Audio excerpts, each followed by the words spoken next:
Welcome to the Everyday GSD podcast. Today's podcast is sponsored by Good Dudes Coffee. Go to gooddudescoffee.com. Get all your coffee needs. Subscribe and get the best coffee you're ever going to drink. Veteran-owned Josh Bridges. He was on episode 31. Go back and watch that episode if you haven't seen it. But Good Dudes Coffee is amazing coffee. Please support a veteran-owned company and go buy some coffee. Use Everyday GSD 10 for your discount code. Thank you, Josh, and thank you, Good Dudes Coffee. Today's special guest, his name is St. Mark. I got a little list here for you, sir, and we're going to go back and forth and talk. Happy to be here, for sure. Oh, thank you. I think this is awesome. First of all, thank you for taking time out of your extremely busy schedule, but I'm just going to do a little intro on you. You're a tattoo artist. You're a business owner. You're an entrepreneur. You always are thinking outside of the box. You're a trailblazer in the tattoo world. You've been tattooing for over 30 plus years, 34 years. That's correct. Just ask me. Yeah, just ask you, right on. And you've owned at one point 14 studios, so clearly you're an entrepreneur. You've been in National Geographic. You were on the Bob and Tom Show. You were on MTV. You were on you were in New York Times. You were also on a show called Ink Master, and I'm sure most of my listeners know this show. You were on it multiple times. You're also the Tattoo God. That's correct. Everyone knows this. Yeah. You're on the show. You were a lovable, likable villain. That's what I am. Okay, I love lovably it. Called, for sure. Okay, and you've given lectures at different universities around the country. So you also have actually right here, and we're going to talk about this. You have a product that you created. Yeah, we are the brand new sponsor. Yes, and we have a new sponsor. We are getting shit done right now. We're getting Holy Water. Holy Water by St. Mark. Holy Water by St. Mark. Check this out. And then we're going to talk about all this product and what you do.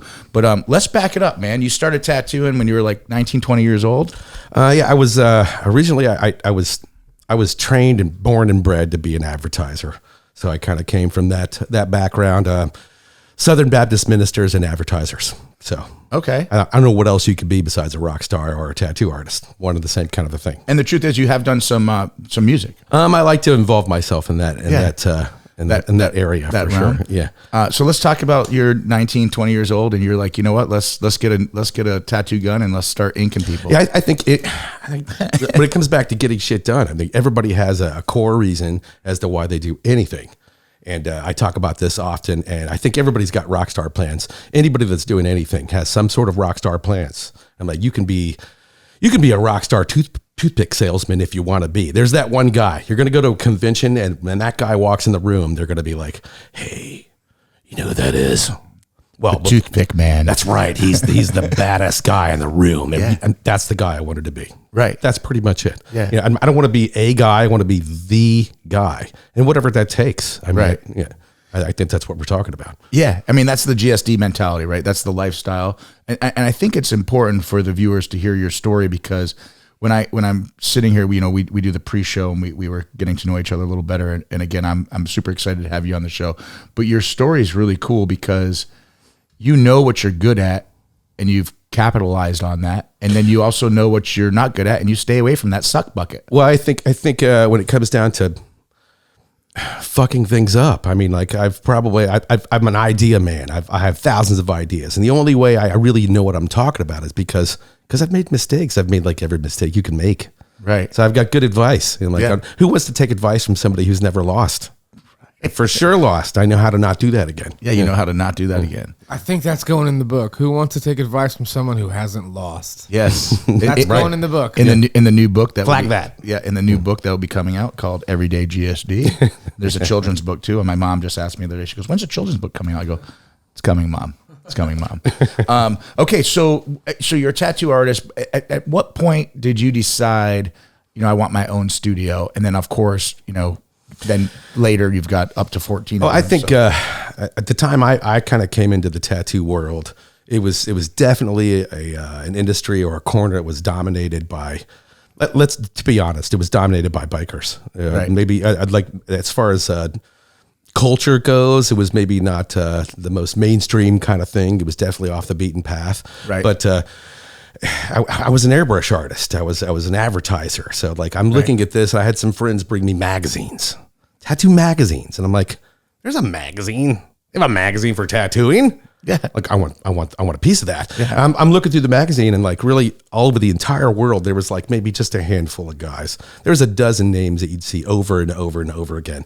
And they were dominating the entire industry. And I'm like, it seemed like they had an unfair advantage. And as far as I'm concerned, I want to deal in things where I have an unfair advantage. And this was just one of them. It was like a light bulb went off. You know, it was like an illuminated path. Yeah. You know, just like that's the right way to go. Is if there was some sort of divine intervention, maybe. Yeah. But I think everything I'd done up until that point was preparing me for this. Yeah. I was made for this. Yeah. So you end up opening your first shop. How old were you? About 20 years old. I'd already started some airbrush businesses. I used to do T-shirts and go to the beach. And I did a lot of that stuff. So I was really already doing stuff for the public and what's the word I want to look for? On demand artwork, on demand, like things. So like a tattoo world seemed like it was a pretty easy area for me to come in and take over. Right. The type of artwork that I wanted to do wasn't something that you'd see normally in the tattoo world. So like I got immediate success. I don't know what that means to a lot of other people, but success is measured in different ways, right? Yeah. I've been accused of having lots of sort of being on the spectrum in certain ways, but like I certainly like things that I'm good at right away. Right. Yeah. And so you open up your first tattoo shop and you start making some money and you're like, you know what, let's duplicate this model. Or how do you end up from one shop to 14? Well, I think with success comes a thing. And there was a lot of good things came from that. I learned a lot. And also there was nobody standing in my way at that time. Right. Like nobody. Yeah, because you're talking if you did this you were around 20, so this is at the beginning of your career. In the 90s, yeah, we're talking the 90s, and at that time there wasn't too many tattoo shops playing by the same rules as the big boys in business. I'm like going they didn't advertise. They didn't advertise on the radio. They didn't advertise on television. Maybe some biker magazines. You'd see a lot of it that way. Coming to Indiana at the time when I moved to Indiana. Because you're originally from Ohio, I'm originally from Ohio. When I moved to Indiana, it was mostly because I'd searched out towns or cities where I wanted to kind of put my stakes up in. And Indianapolis didn't really there was a couple of old tattooists at the time, but nobody that was making any waves on a national level. So I didn't have to step on anybody's toes. Right. And that's important in that industry, right? I think so. Like there was big names in like Columbus, Marty Holcomb, Dana Brunson in Cincinnati. I could name off a name for each city. Right. Indianapolis did not have one of those names. So you're like, I'm going to be a name there. I'm like, yeah, they've got Indianapolis 500. I mean, there's so many things that like, this is a really iconic town. That's where I'm going. Right. For sure. No, it totally makes sense. But did you have the entrepreneurial itch or like, did this come from your family? What decided, cause I mean, I've met a lot of tattoo artists, I have a couple tattoos. Maybe it comes from like maybe being told you can't do something. I don't deal well with that or being told where you're going with that. And I think we talked a little bit before too, like sometimes sharing your ideas or dreams with family members or close friends, if they don't have the same type of mindset, you're probably better off just keeping it to yourself until you've made it. Right. And that's that everyday GSD mindset. Well, like a lot of people, well, tattooist, you're going to blow off, the advertising, you're going to blow off all these other opportunities. I'm like, yeah, I think so. Yeah. I think so. Yeah. And it's paid off. For sure. Yeah. If I would have listened to anyone, I wouldn't be where I'm at for sure. And hopefully I've instilled that in my kids too. Don't listen to me. Yeah. and you had mentioned earlier you have a few children, but one of your daughter's opening a tattoo shop? Devin. Yeah. Devin Agee. Yeah. Look her up. Yeah. So we were talking earlier, and we're going to jump around a lot, and I know we are because that's what we do on this show, but we were talking about a good artist, a talented artist, or a well-known artist, because there's a lot of extremely talented artists that aren't well-known, right? For sure.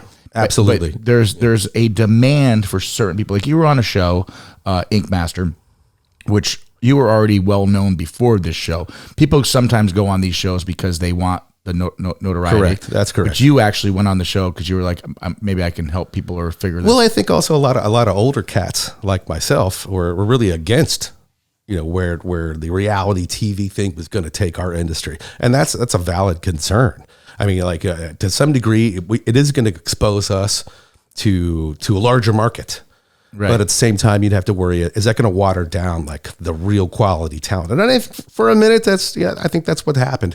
But we could sit back and bitch about it, or we could go ahead and say yes. When they call you and go, hey, would you come on the show? I can either say no, I hate all of that, or B, I could go, you know what? Let's do it. They need an older cat to come on there and show them what's up. Right. And that's the reason behind all that, for sure. And so going back to that, so you're on this show, and you've been guests back and forth. You've been on the show multiple times, but I think it's kind of cool when we were talking about, I know a tattoo artist, and I hear I'm a year out or I'm 2 years out to get booked, and I'm just thinking, geez, that seems wild to me. Oh yeah. So let's discuss. That's a pet peeve. We'll get into that. We might be here for a while. Yeah, let's do it, man. And I think this has invaded all sorts of other businesses and industries as well. But when you're doing research and you're looking for the type of tattooist that you want to get done for your artwork, and tattoo is as individual as the person that's getting it, for sure. There's no rhyme or reason to that. Right. A current trend amongst tattooists, and I'm not sure where exactly this started. And I understand what's behind it, because they want to appear to be exclusive. And that's important in business, for sure. I want to be exclusive. You could drive your price up that way too. Right. So something that's been currently like a plague on our industry is artists that they advertise this. It's not something that you'd come across just out of, that guy's really hard to get a hold of. As soon as you look up their social media, the first thing you're going to see is, my books are closed. You can't get in with me. I'm so special. I'm so good and special that you can't even get work done by me. What the fuck is that for? How you paying the bills? Like I said, I come from advertising. And I don't know if that's what you want to advertise. I'm not sure if that's it's like it. Darin going, I have no chimney parts to sell you. Yeah, I'm like, if you're a movie star, I think it goes without saying. Like, if you're a big movie star, that maybe you'd be hard to get a hold of, right? Yeah. But they don't go on TV going like, don't get a hold of me for the next movie. I'm not available. Like, why would you do that? Right. You're going to miss out on so much opportunity. And opportunity, it falls around you all the time. Right. I think opportunity is kind of like getting hit by a bus. Really, it's been hit by a bus. And how can I put myself in front of the biggest bus possible? Say that again. That's good. Opportunity and success is like getting hit by a bus. Going in the book. Yeah. So Yeah. I'm gonna look for the most busy intersection, and I'm gonna flop myself in front of those buses until I get hit by one. Right. I live by that. Yeah. Yeah. And I love it. Tie your shoes and fucking run. Right? Say that again. Tie your shoes and fucking run. Yeah, we were in Colorado doing a podcast. We were actually doing a couple out there, and the Uber driver actually said that to us. And at first we thought he was like being a weirdo because he kind of wasn't talking to us, and he didn't understand really what the everyday GSD was. And then we explained it to him, and he literally fixed the mirror and looked at us through the mirror, and he goes, like, tie your shoes and run. Just do it. Yeah. And I'm like, that's fucking good. That's so good. We mentioned that quite a bit on the show, but it's such a good statement. I think coming back to that too, I've mentioned also, I don't have a love for social media. It's a necessary evil in my business. Right. It's certainly a necessary evil, but it's not something I've applied a lot of time or passion to. Although I say that, and I've seen success from it, so it's sort of a shallow statement for me to make, because I do kind of okay for not caring so much about it.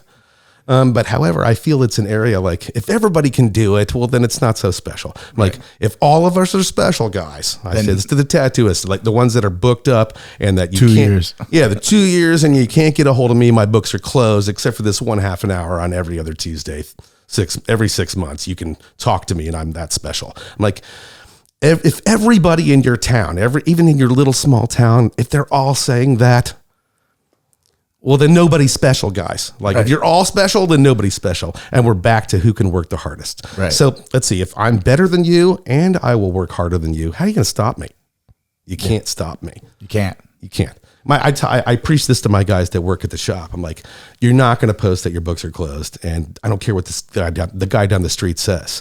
You're going to whip his ass. You just show up to work on time every day and work your hardest and love what you do. Yeah. Guess what? You get paid. Success is following. Yeah. It is. Yeah. And that's how you get paid. That's how you get paid. Not that that's the most important thing, but it's pretty damn important. Yeah. I fired guys on the spot. I think the quickest I've ever fired someone was about 30 minutes. And he told me that money was of no concern of his.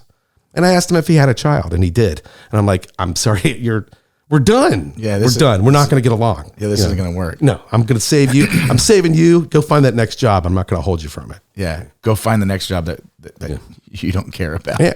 I think it comes down to, like, as a tattoo artist, I mean, I own businesses and I'm very business minded. Of course, I've got kids. Yeah. You know, I'm like, I've got big bills. Yeah, I got bills. Yeah, however, that doesn't mean I don't love tattooing. I totally love tattooing. Right. I can't emphasize that enough. I love tattooing. It's my drug. It's something that probably saves me from a lot of other things in life that could probably be bad for me. Right. You know, like it brings me joy. Is there a specific spot on the body you prefer to tattoo? No, No, it doesn't matter. doesn't matter. Yeah. I wouldn't say that matters. That comes down to like just being somebody who's out to give a customer what they want. I'm like, it is about what I want. Yeah. For sure. Like there's if you get a tattoo by me, there's a certain amount of control that you're going to have to give up. And you said something funny earlier off the air, which I really liked, and I hope I asked the question right. So there's like a tattoo artist that does like realism. There's and so like what's your favorite? I'll answer the same way every time. The most expensive. That's my favorite. I love it. Can you tell? You look at my eyes. It's my favorite. When Marshall asked you that, and you go the most expensive. Yeah, for sure. And shout out to no hesitation. Shout out to Marshall over at Monterey. He always takes care of us there, and I know he listens to the show. Look about that big old back piece on Marshall. Yeah, he's gonna get a big old back piece. Love them. It's like love them already. Do they pay good there? Yeah. All right. These guys do very well. But you know what? They're the best at what they do. Same thing with Savor and same thing with Chop House. These people that were working there they literally are the best. And we could work out some financing if not. Yeah. Financing that too. Yeah, they do that right at point of sale financing. Yeah, point of sale. And cash is king. Love it. So what's your favorite part of being an entrepreneur? My dad worked he's worked for General Motors. You know, he's a pretty hardworking guy, and I grew up watching him have a really, really great work ethic. You know, as much time as he spent at work, a lot of guys are like, well, you got to have this work-life balance. And that sounds communist to me, kind of. I'm like, that's some sort of virus you got, because I think work ethic beats everything. You know, I don't remember a time when my dad wasn't there for every important thing in my life. He probably could point out, maybe my mom could point out all the times he wasn't there because he was at work. I don't remember those times. Right. He was there for everything. Yeah. However, at the same time, he also worked triple time to make sure that we had everything. I'm like, I've got to try to do better than that for my kids. And I hope that my kids also for my grandkids. Yeah. If the kids I don't know about, I'm working right now for the kids that I've never even met yet. Right. I might not ever meet them, and I'm working for their ass too. He's going in the book. Yeah. No, that's actually pretty deep if you think about it. I'm working for the kids that I don't even know yet. Yeah. I might not ever know them. Yeah. Yeah. It's your kids maybe. Somebody's got to be that guy. Yeah. Somebody. Yeah. So you were in, and I mentioned this at the beginning of the show. You were on the Bob and Tom show. You were on MTV. You were in New York Times. You were in National Geographic. And I think that's we talk about you being a trailblazer in this industry. I don't know a tattoo artist that was in National Geographic. That was a big deal at the time. I feel like it's still a big deal. Yeah. And same thing with New York Times, right? Like, yeah. So how did the National Geographics come about? Again, that had to do with me flinging myself out into the traffic of success. Like I wanted to be in the spots. I would do the conventions. I think even the stuff that came out of that was hustle. It came out of hustle, but I say all those things. Yeah. And as an entrepreneur, you got to go after that. But at the base of it, loving tattooing is really where it came from. Right. Like if I didn't have the base of like actual work and achievement, none of those things would have been possible. So the hard work came first. You know, hard work definitely first, 24/7. And then after that, what do you do with that hard work? You know, what do you do with it? You know, how do you get noticed? Sometimes you got to be your biggest cheerleader too. Absolutely. I think it's got to be you. Well, we were talking about it earlier when there's a lot of tattoo artists that just no one knows.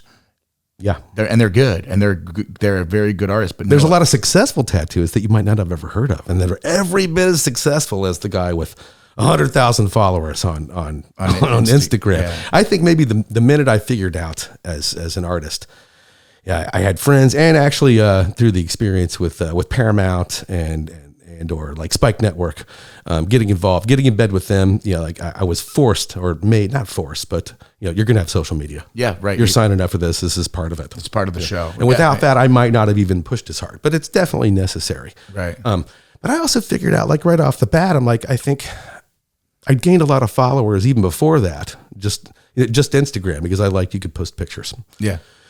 Finding out that like heroes of mine, like Morris Day and the Time, like I had more followers than Morris Day and the Time. Right. I'm like, that's not right. real. Yeah. No, this is real. Yeah. Like it's almost like your followers or your social media following. It's a credit score that you can buy. So it doesn't appeal that much to me. Right. You know, like I could be walking on the streets of New York even now, and especially amongst like the tattoo industry. Yeah. And like be completely, I'll disregard anything that's going on social media, and I could have an artist next to me that has 150,000 followers. They don't know that guy. Right. So I'm like, what good does it do? If it's robots or if you can't sell them something, well, what's the point? Right.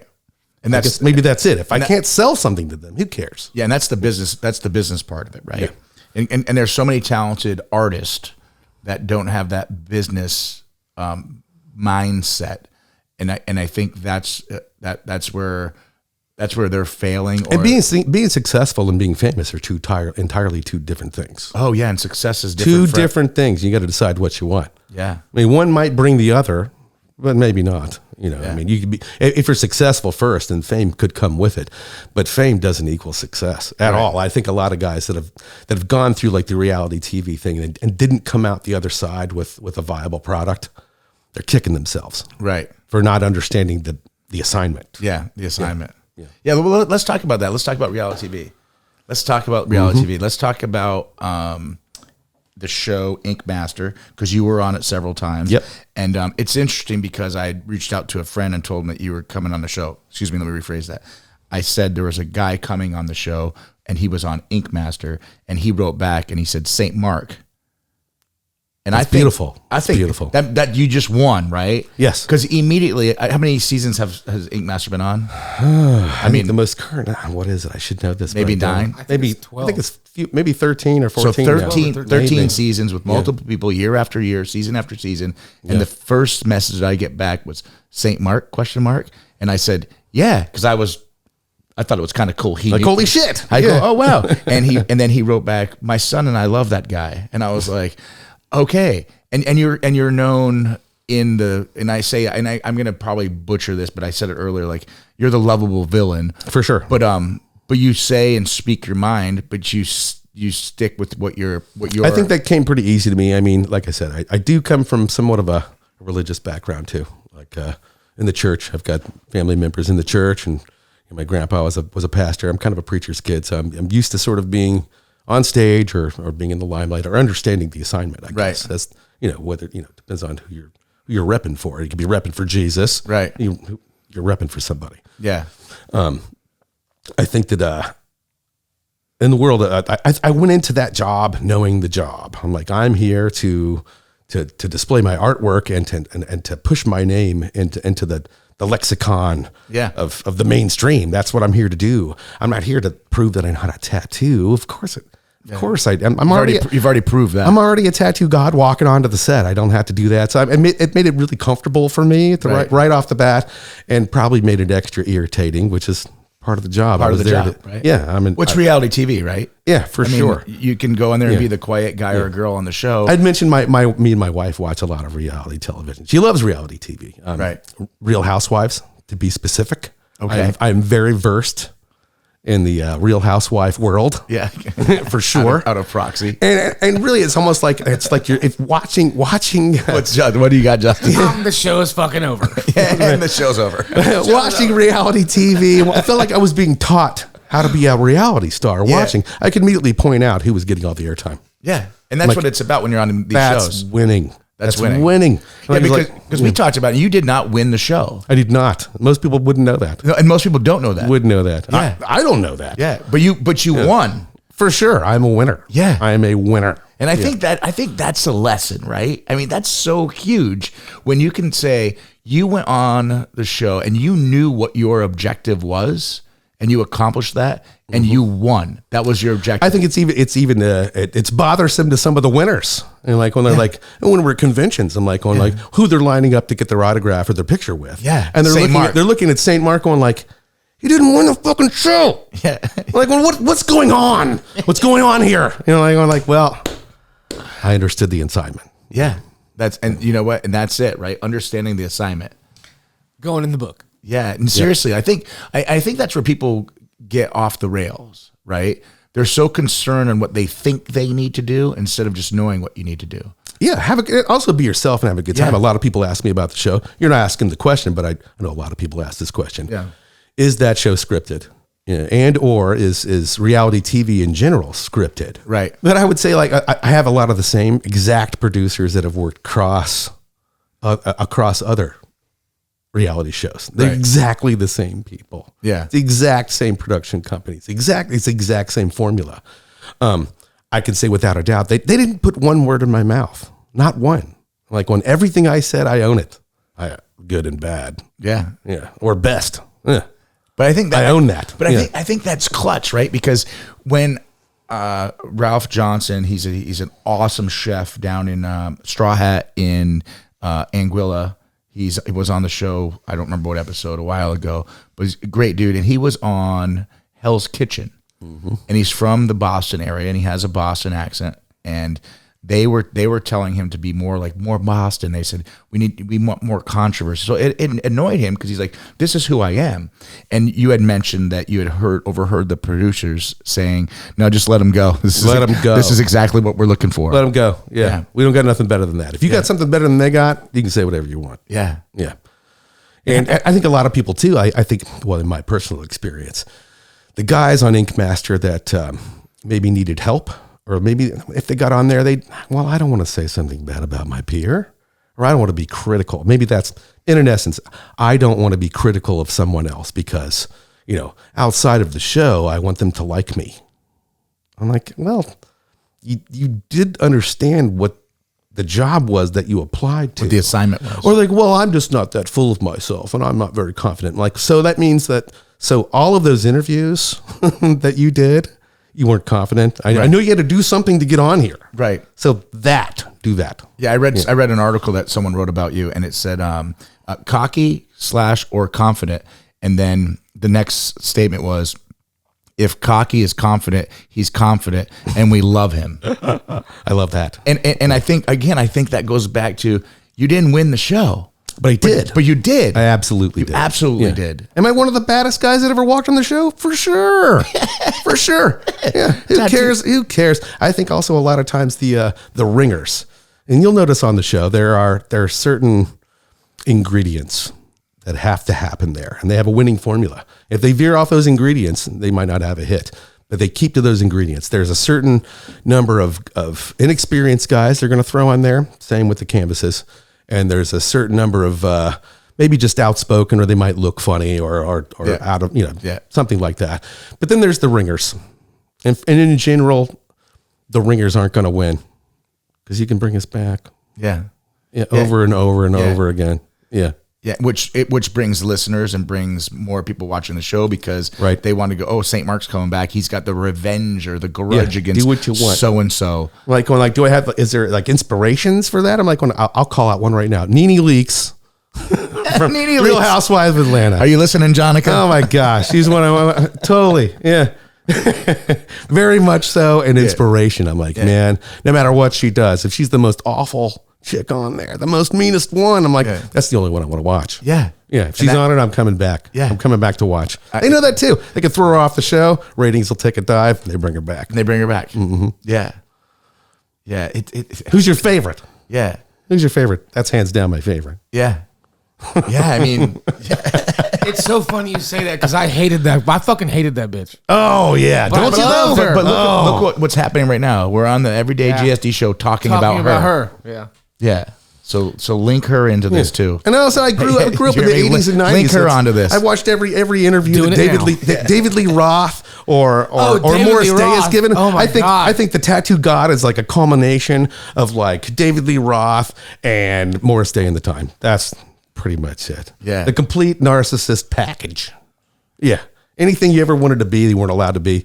I wanted to be that and get paid. Right. Yeah. And you capitalize on things because we talk about this, and thank you for being our newest sponsor.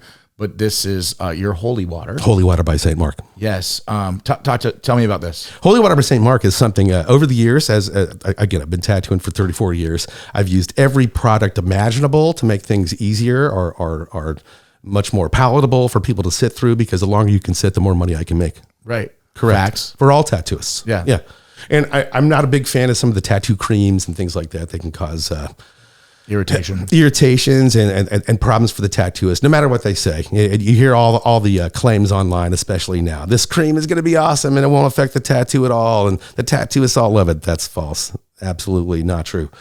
Lies. Over the years, I'd used all those products, and I'm like, why don't they just come up with a product with none of the crap that makes our job difficult? Most of the time, it's because people that are inventing these products aren't involved in our industry to begin with. Right. They're not. So they come up with things that don't really apply to us. So like, it was something that's over the years had sort of culminated. And I came across one of my clients. I actually met him on the show, and I tattooed him for about a year. And I started talking about my idea and what I'd come up with and what I wanted in it. You know, what we wanted to do. And my partner Joe, he's a pharmacist. So convenient. So I'm like, look, this is what we need to put in it. Let's start doing some trials of that. And we came up with a product. It's above and beyond. It's something new. It's not something that's like a white label product that we ordered off of Amazon and stamped our name on it. It is our product. There's nothing else like it. Yeah, you guys create it. And I think it's important, people who are listening to the show that don't watch it, they just listen to it. I think you need to go and watch it so you can see the box, the label, the packaging. It's so professional. I don't look at this, and this is going to be a stereotype, sure. But I don't look at this and say, "Oh, this screams tattoos." Right. Yeah. And we talked about this. I have. There's not a dragon on. I have a chip on my shoulder about tattoo products that have tribal or dragons on them. Yeah. I'm like, it's pandering to our community. Really. Right. It's obviously someone who's not involved. Who's like, you know what? Those hillbillies probably like dragons and tribal. Probably. I'm like, hey, we've got wives. They like Armani. Yeah. They like Gucci. Yeah. I'm like, this is a real like base of people that have money to spend, and not everything that they want is going to be tacky. Right. You know, this is a real viable business. And also, I've said this before. I love tattooing, so why wouldn't I want to elevate that higher than what's came before me? I'm hoping that I leave tattooing better off than it was when you started. Than it was when I started, for sure. And you can say that a lot about a lot of industries, but I absolutely believe that. Yeah. No, and I can see the passion in your eyes when you talk about tattooing. And when we first started talking earlier today, and you were like, I actually love tattooing. For sure. And when I became a tattooist, I didn't want to become just a tattooist. I've said this before, but I wanted to be the best fucking tattooist in the whole fucking world. Right.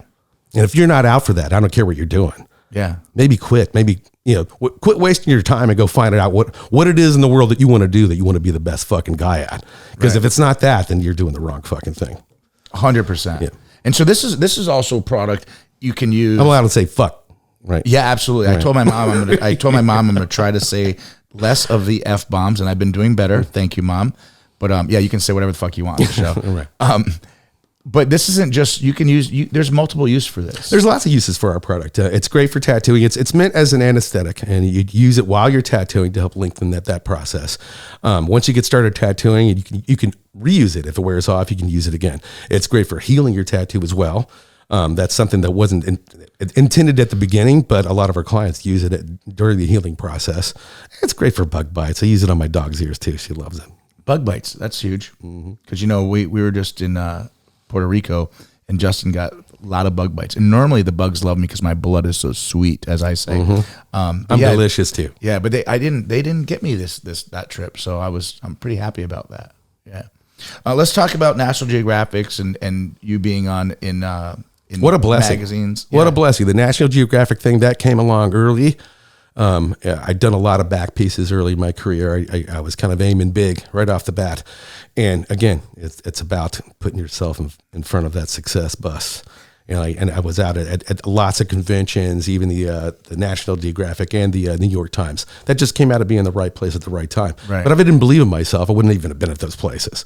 The type of work that I was doing were really large photographic reel, like photographic reproduction type pieces. So at the time, that made me if you were like working for National Geographic and you're a photographer at a convention and you run across like these large pieces that look like photographs, it was just ready made. It was ready made for the news. Right. Generally, in the past, they might go for like say the guy that's got a nose ring with a chain that's attached to his asshole that's attached back to his ear. Like that's what they would go for that immediately. You got to give them something better. Right. I gave them something better. Yeah. So it worked out in big ways for me. Yeah, beautiful art is what you gave them. Yeah, and at the time too, I think I also attracted the attention of a lot of other like industry heavyweights. Yeah, Philip Liu was a guy that I grew up wanting to emulate and be like as a tattooist. My arms are done by him. When I went to get tattooed by my tattoo hero, the first thing out of his mouth was, "Hey, I saw you in National Geographic, man. Thank you for representing us. We're glad somebody good," because they could have took something really awful and represented our entire community with it.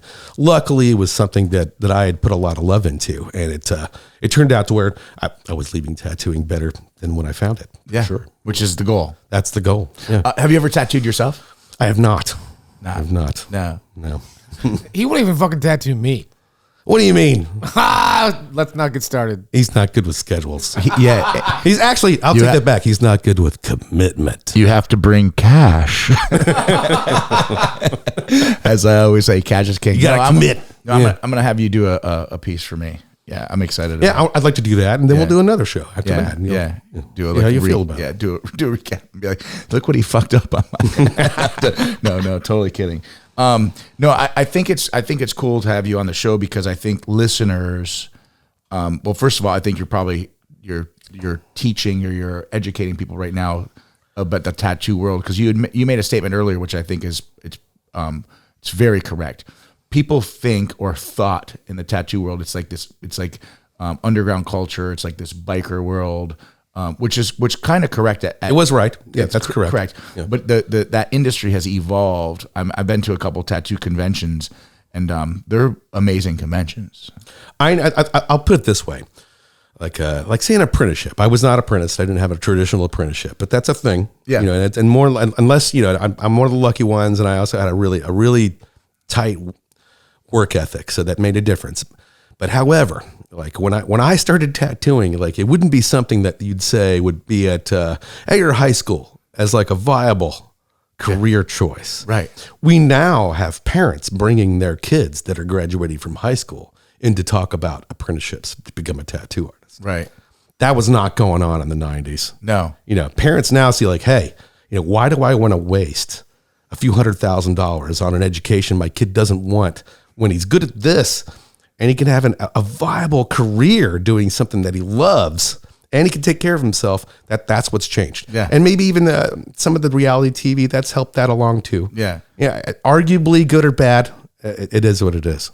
But you evolved even as a tattoo artist, and I think this is important because you evolved as a tattoo artist, but you're a business owner. You've created products for your industry. For sure. I got a tattooist have to have a retirement. Yeah. I've got a lot of eggs in that basket. Right. For sure. Yeah. And I think when you start talking about entrepreneurs and business owners, like you said, you don't think about, the tattoo guy down the street. We're like strippers. Yeah, we're like strippers. Yeah. Except for as a tattooist, you can keep stripping into your 60s, 70s, 80s. Still good. Maybe even better. Maybe better. Yeah. How booked up are you? 2 years out. Again. Like if I were to act like I was untouchable and you can't get in with me, my wife would kill me. Yeah. So at the end of the day, bring money and set an appointment and have a commitment. That, and I also love what I do. So I'm always booked up. I always generally have one large appointment pretty much every day. I work late. I work early. I enjoy walk-in tattoos. I enjoy. Even at a base level, I just enjoy. And when you say a walk-in tattoo, like someone comes in, they want a heart on their hand, smaller, some lettering, star. Yeah, some traditional type stuff. I'm like, I'm a tattooer's tattooer. I'm a real tattooer. Right. Like, not only do I do these conceptual, large. I'm known for back pieces and body pieces. However, our bread and butter is somebody that comes in and wants a memorial tattoo or a name or a date. And as a tattooist, you should be really proficient at those things. Yeah. And if not, again, maybe rethink your career. You might not last if you're a year or two into it and you're already bored with it. Just quit.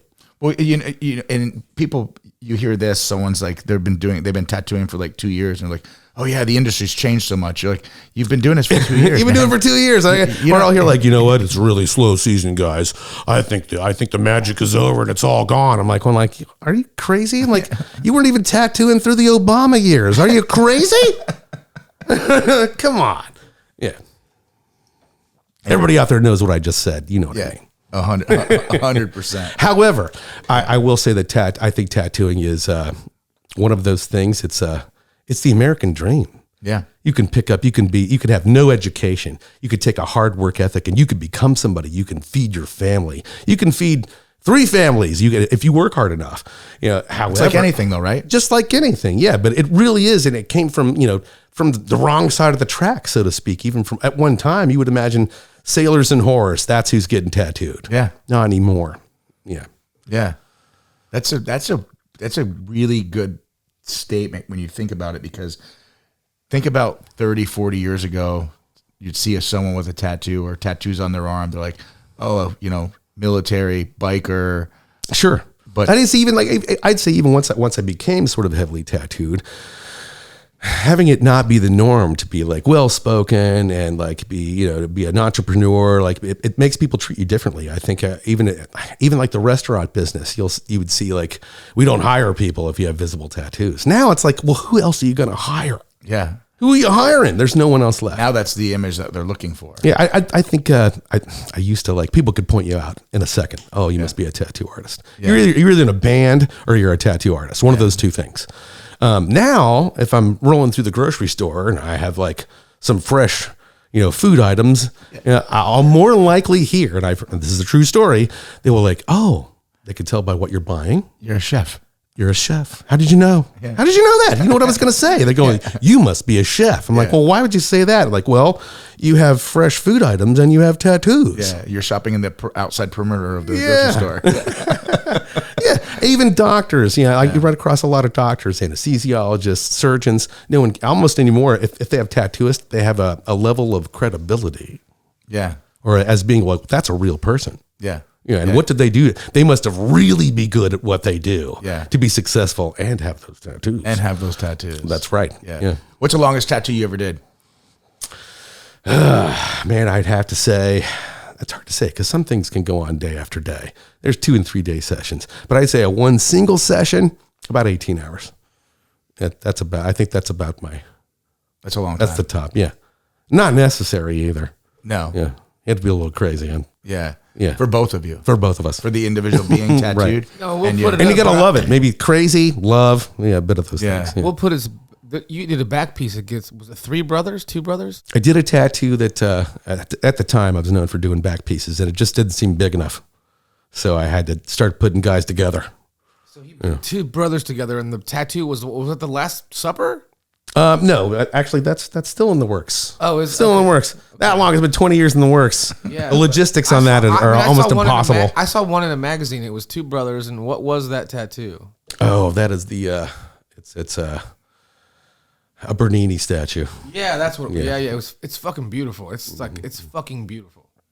In any case, you can look that up online. Yeah, Instagram, St. Mark. Yeah, at SAINTMARQ. Yeah, all one word. All one word. That's my cool guy name. We're like wrestlers. We all got cool guy names, like superheroes. Is there a tattoo that you dislike doing? Like for example, I have a friend that's a tattoo artist, and he doesn't like when someone comes in and they want a star on their shoulder or something. It's an example. It's hard to say because I've already predicated this by saying I love all tattooing. Right. So I love it all. Right. I do love it all. However, there are maybe there are a few things. I'm like, I fucking hate doing clocks. Nobody wants to pay what it costs to get like, I want that badass clock with this date on it of the time of something I did some shit. And it's like, do you really want to pay me to do that? Do you? That's what you want, Okay. If you'll pay, then I love it too. Yeah, then I love it too. If you pay me enough to love it, I will also love it. My next question is going to be similar to that, but I'm pretty sure I already know your answer because you're going to say it. What's your favorite podcast? Yeah. What's your favorite subject? Yeah, What brings you the everyday GSD, baby? No, has anyone ever came in for a tattoo and you kind of talked them out of it because you're like, you don't want this on your body for certain names, loved ones' names, property patches. That's what that is. Yeah, it's a property patch. Oh, I'm gonna get my lover's name. Oh, my lover's gonna get my name. That's a property patch, and that's a curse. Yeah. Oh yeah, I've heard that. I got plenty of stories, but maybe one story that's just popping in my head. I had an individual that came in and going, "Look, I gave him the whole spiel. Don't do it." He's like, "Look, we've been married 20 years." He gets the name. I got no words. He was back before it healed. Back before it healed. And like I told you, man. Told you she was already on the way out, which is why you got the tattoo. Got it. Yep. Got it. Yeah. Let me see. Anything else we want to touch on while we got you here? I mean, I feel like we've hit a couple good things, but I think you've got a good message that you've shared. But you're a trailblazer in the industry. I think that's the key thing. You've been doing this. You haven't been doing this for 10 years, 20 years, 30 years. You've been doing this for 34 years. And when you can go on a show and you're going against this younger generation, and you're representing the tattoo industry as the fact is as a tattoo god, it's fucking cool. I mean, for sure. Maybe as you're talking, I'm thinking like, you know what? Like a piece of advice, like don't be afraid to have to reinvent yourself because that's coming. I don't care if you've beat everybody down 30 years ago. It's coming back, and you're gonna have to beat them down again. Otherwise, you're not going to be the reigning king at all. There's going to be some new whippersnapper who's gotten on the internet and he's told everyone he's the most famous guy. And you're like, are you fucking kidding me? Yeah. But if they don't know who the fuck you are, well, he's going to win then. Right. So don't be afraid to reinvent yourself. You got to reinvent yourself. Like, I don't know how many times I have to, I'm going to have to do that, but And you have to get out there. Like when you and I preference the National Geographic's MTV Nerd Terms because I'm just very impressed with that because it's a tattoo artist to be in that world that many years ago is it was not being talked about at that time. Yeah, it's trailblazing. Yeah, it was a reach. It's trailblazing, right? It was a reach, and like you said, you put yourself out there to do that, which is just impressive. Message for the audience, the everyday GSD world. What do you have? Man, getting shit done. I think we talked about this a bit. Maybe don't share your successes. I think eventually, if you have your boot on everybody else's neck, they're gonna know. You don't got to tell them. Yeah, and I'm on the show telling them, but yeah. Well, yeah. No, but it's right. It's correct, Justin. Right? He's the embodiment of everyday GSD. Yeah, it's a fact. I appreciate that. I love that. I love that. Everyday GSD. Yeah, when I found out that you agreed to be on the show, and again, I'm thankful because I think a lot of the audience understands the tattoo world, but I don't think they understand the journey that you had to do to be the tattoo god and be able to sit in front of people on a national platform. Yeah. Or when nobody else is believing in you. No one. Your family, everybody. They're like, you know what? I'm going to be a tattoo artist. It's a great idea. They're like going like, oh my God, you're going to end up in jail. You're going to be hanging out with these swarthy characters. That's what you're going after. There's no way in hell. Yeah. Please just go to college, please. Yeah. I'm like, absolutely. Get all those student loans and then be in debt. Oh my God. Yeah. Yeah. Follow. Yeah. That voice down in your gut, you follow that gut. Yeah. Follow that voice. Yeah. Follow the voice in your gut. Well, listen, I got a little gift for you. We got a little Everyday GSD t-shirt for you because you are a true Everyday GSD guy. Right here for you. We're going to get some pictures after. I might even actually post that to my social media, which I absolutely fucking abhor. I love it. But thanks for being on the show. Thanks for taking time out of your extremely busy schedule. I know when you're here on the show, you are not making money because you are not inking anyone. That's right. So I'm looking forward to coming and getting a tattoo from you, and we'll do a little follow-up on the show. And also, one more shout out to Holy Water by St. Mark, the brand new sponsor of GSD. Yeah, the one of the new sponsors and the newest sponsor. We're thankful for that. So people that come on the show will get a box of this. Get yours today. Get it today. And where can they buy this? If you're in the tattoo world, you can go through just about any of the big tattoo suppliers. You can find it just about any one. Okay. I believe we also have suppliers that sell on Amazon or something. You can find it pretty easily. Okay, easy to find. And again, your labeling and your packaging is awesome. Again, thanks for being on the show, brother. I appreciate you. Thank you so much. I'm looking forward to talking to you in the future. Everyday GSD, man. GSD. Thanks for watching the Everyday GSD podcast. Episodes come out on the 1st and 15th of the month. If you want to watch people or listen to people that Everyday GSD, please download and subscribe wherever you listen or watch the Everyday GSD podcast. Everyday GSD.